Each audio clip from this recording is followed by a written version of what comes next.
आज मी तुम्हाला एक अशी गोष्ट समजावून सांगणार आहे जी आजकाल खूप लोकांमध्ये दिसते, पण अनेकांना त्याचं नावसुद्धा माहीत नाही. Insulin resistance.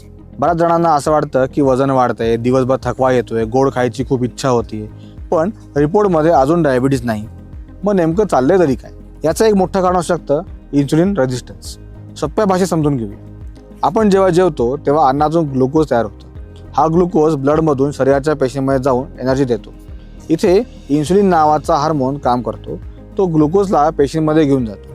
पण जेव्हा शरीरात वारंवार जास्त शुगर, जास्त रिफाईंड फूड, कमी हालचाल, जास्त स्ट्रेस असतो, तेव्हा पेशी इन्सुलिनला योग्य प्रतिसाद करत नाहीत.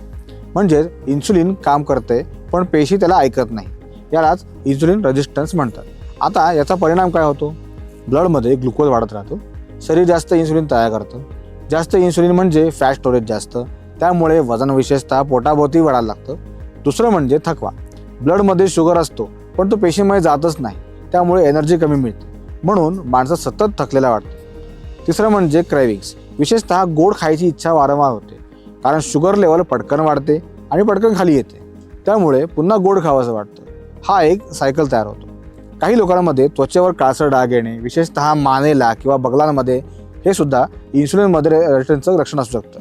महत्त्वाची गोष्ट म्हणजे इन्सुलिन रेझिस्टन्स ही डायबिटीस येण्याआधीची अवस्था असू शकते. म्हणजेच हा एक वॉर्निंग स्टेज आहे. योग्य वेळी लाईफस्टाईल बदलली तर डायबिटीस टाळता येऊ शकतो. तर काय करावं? पहिली गोष्ट, रिफाईंड शुगर आणि प्रोसेस फूड कमी करा. दुसरी, रोज किमान 30 मिनिटं चाला आणि हलका एक्सरसाइज करा. तिसरी, वेट कंट्रोल ठेवा. आणि चौथी, पुरेशी झोप आणि स्ट्रेस कंट्रोल खूप महत्त्वाचं आहे. तर ब्लड शुगर, फास्टिंग इन्सुलिन आणि काही स्पेसिफिक टेस्ट करून इन्सुलिन रेझिस्टन्स ओळखता येतो.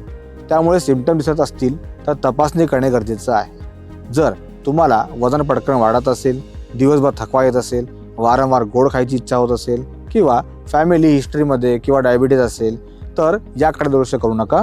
आणि तुमच्या शुगर मेटाबॉलिझमची योग्य तपासणी आणि मॉनिटरिंगसाठी तुमच्या जवळच्या माधोबा क्लिनिक किंवा हॉस्पिटलला लवकर व्हिजिट करा.